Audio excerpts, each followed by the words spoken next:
¿Quién está realmente detrás de The Economist? Hay revistas que informan sobre el poder. Y después está The Economist. Una publicación con más de 180 años de historia, leída por políticos, inversores, empresarios y personas que toman decisiones que pueden afectar a millones de personas. Pero hay una pregunta que resulta mucho más interesante que cualquier portada. ¿Quién controla realmente The Economist? Porque cuando empiezas a tirar del hilo aparecen dos de las familias más poderosas de Europa, una de las grandes fortunas empresariales de Italia, una red de inversión global y uno de los encuentros privados más famosos del mundo. Y en el centro de todo aparece un nombre: John Elkann. Pero vamos a empezar por el principio. En 2015 ocurrió algo que cambió radicalmente la estructura de propiedad de The Economist. Pearson, el gigante editorial británico que durante décadas había tenido una participación fundamental en The Economist Group, decidió salir. Y quien apareció para comprar fue Exor, el vehículo de inversión controlado por la familia Agnelli. Exor pagó 287 millones de libras por una parte de las acciones y, después de la operación y de una recompra de acciones por parte de The Economist, su participación subió hasta el 43,4%. Exor se convirtió en el mayor accionista individual del grupo. Y aquí hay un primer dato que conviene no confundir: decir que los Agnelli compraron The Economist entera sería incorrecto. Lo que compraron fue el 43,4% del capital. Pero ese porcentaje los convirtió en el mayor accionista del grupo. Y hay algo todavía más interesante. La operación incluyó cambios en las reglas de gobierno corporativo para limitar el poder de voto de un solo accionista al 20% y evitar que una persona o empresa pudiera poseer más del 50% del grupo. Es decir, el porcentaje de propiedad y el control de los votos no son exactamente lo mismo. Y eso importa. Porque The Economist no funciona como una empresa mediática cualquiera. Su estructura de propiedad tiene reglas especiales diseñadas para proteger su independencia editorial. Pero entonces aparece el segundo nombre: John Elkann. Elkann es el presidente de Exor y una de las figuras más importantes del imperio empresarial de los Agnelli. Y en 2015, cuando Exor aumentó su participación en The Economist, la propia compañía identificó a Elkann como presidente y consejero delegado de Exor y como consejero no ejecutivo de The Economist. Es decir, no estamos hablando de una conexión inventada por Internet. La relación corporativa existe. Está documentada. Y eso nos lleva a una organización que durante décadas ha generado todo tipo de teorías. El Club Bilderberg. Bilderberg nació en 1954 y cada año reúne a un grupo selecto de políticos, empresarios, banqueros, académicos, expertos y representantes de los medios. La propia organización explica que su objetivo es fomentar el diálogo entre Europa y Norteamérica. Hasta aquí, todo parece bastante normal. El problema es el formato. Las reuniones son privadas. No se publican transcripciones completas de las conversaciones. Y los participantes hablan bajo la regla de Chatham House. Eso significa que la información escuchada puede utilizarse, pero no se debe revelar la identidad ni la afiliación del autor de lo dicho. La organización también dice que no se votan resoluciones, no se aprueban políticas y no se emiten declaraciones políticas como resultado de las reuniones. Pero ahora viene el detalle que hace que esta historia se vuelva mucho más interesante. John Elkann ha participado en Bilderberg. No es una suposición, aparece en las listas oficiales de participantes. En 2017 figuraba como presidente de Fiat Chrysler Automóviles, y en 2018 volvió a aparecer, esta vez como presidente de Fiat Chrysler Automóviles. Por tanto, tenemos tres elementos que pueden verificarse. 1. La familia Agnelli controla Exor. 2. Exor es el mayor accionista de The Economist, con el 43,4%.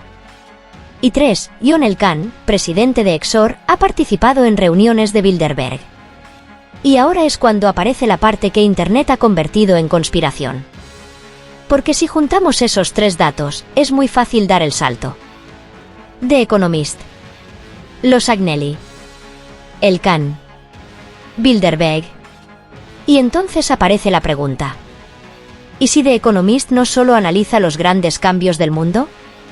¿Y si algunas de sus conexiones con las élites globales le permitieran conocer de antemano hacia dónde se dirige el mundo? Y aquí tenemos que frenar. Porque esa idea es mucho más difícil de demostrar. Que un empresario participe en Bilderberg no demuestra que Bilderberg controle The Economist. Que Exor sea el mayor accionista de The Economist no demuestra que los Agnelli controlen cada decisión editorial. Y que una portada parezca anticipar un acontecimiento no demuestra que alguien conociera el futuro. Pero entonces llega una coincidencia que para muchas personas resulta demasiado llamativa para ignorarla. Las portadas de The Economist. Durante años, sus portadas han utilizado imágenes llenas de símbolos, referencias geopolíticas, tecnología, crisis económicas, guerras, cambios demográficos y transformaciones sociales. Y cada vez que después ocurre algo parecido a lo representado en una portada, Internet hace la misma pregunta. ¿Lo predijeron o lo sabían? Pero hay una diferencia fundamental entre predecir y tener información privilegiada. Una revista que analiza política, economía, tecnología y geopolítica constantemente va a publicar escenarios sobre los que después pueden ocurrir cosas. Algunas predicciones fallarán, otras acertarán. Y las que acertaron serán las que todo el mundo recuerde. Eso se llama sesgo de confirmación. Pero tampoco podemos ignorar la otra posibilidad. Porque una publicación como The Economist tiene acceso a expertos, analistas, economistas, empresarios y fuentes internacionales. No necesita una conspiración para tener información que el ciudadano normal no tiene. Y esa distinción es mucho más interesante. Porque quizá la pregunta no sea si The Economist puede ver el futuro. Quizá la pregunta sea quién tiene acceso a las personas que están intentando construirlo. Y en 2026 aparece un nuevo giro. La familia Rothschild, que durante décadas había mantenido una participación muy importante en The Economist, salió de esa posición. En marzo de 2026 se anunció que Stephen Smith, a través de su empresa Smith Financial, compraría el 26,9% del grupo Aline Forrester de Rothschild. Eso significa que una de las familias más asociadas históricamente con The Economist dejaba de ser accionista del grupo. Y aquí hay otra cosa que resulta curiosa. Los Rothschild salen. Los Agnelli, a través de Exor, siguen siendo el mayor accionista. Y John Elkann sigue siendo una figura central en ese imperio. Al mismo tiempo, Elkann tiene un historial documentado de participación en Bilderberg. ¿Significa esto que existe una operación secreta? No lo sabemos. ¿Significa que Bilderberg decide lo que publica The Economist? No existe evidencia pública suficiente para afirmarlo. ¿Significa que las portadas son mensajes codificados de una élite que conoce el futuro? Tampoco está demostrado. Pero hay algo que sí podemos decir. Estamos ante una revista cuyo mayor accionista es el vehículo de inversión de una de las familias empresariales más importantes de Europa. Estamos ante un presidente de esa estructura que ha estado presente en uno de los foros privados más exclusivos del mundo. Estamos ante una publicación cuyos contenidos tienen una enorme capacidad para influir en la conversación de las élites económicas y políticas. Y estamos ante un cambio de propiedad en 2026 que acaba de sacar a los Rothschild del accionariado directo. Esos son hechos. Lo demás es la pregunta. Y quizá esa sea la parte más inquietante. Porque el error sería decir que ya hemos descubierto la conspiración. No. La pregunta realmente interesante es otra. ¿Cuánto poder puede tener una red de personas que se conocen, comparten espacios privados, invierten en grandes empresas, participan en foros internacionales y tienen acceso a información que el resto del mundo recibe mucho después? Y ahí The Economist se vuelve especialmente interesante. Porque una revista no necesita ordenarle a un gobierno qué hacer para tener influencia. No necesita controlar a todos los políticos. Ni necesita conocer el futuro. Basta con estar cerca de las personas que tienen información, capital, contactos y capacidad de decisión. Y ahora volvamos a las portadas. Cuando una revista publica una imagen sobre el futuro, podemos interpretarla como una predicción. Podemos interpretarla como marketing. Podemos interpretarla como una advertencia o podemos preguntarnos si, en algunos casos, simplemente está reflejando conversaciones que todavía no han llegado al gran público. Y esa última posibilidad no necesita una conspiración para ser interesante. Porque si las élites económicas y políticas hablan hoy de los problemas que mañana afectarán a todos, entonces alguien que escuche esas conversaciones podría tener una ventaja enorme.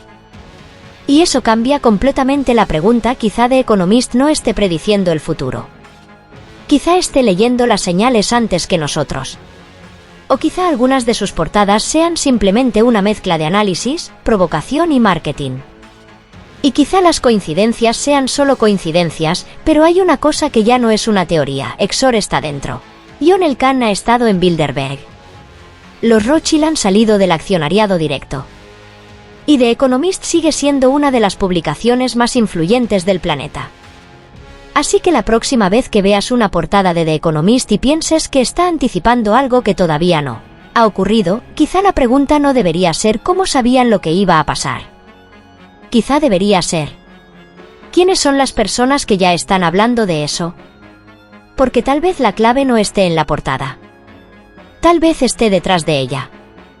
Y eso, precisamente, es lo que hace que esta historia siga abierta. Y si te ha gustado el video, compártelo, dale un like si no lo has hecho y suscríbete para recibir más videos como este. Con ello nos ayudarás a crecer en la comunidad del saber. Y te invito a que nos veamos nuevamente en el próximo video. Muchas gracias y hasta pronto.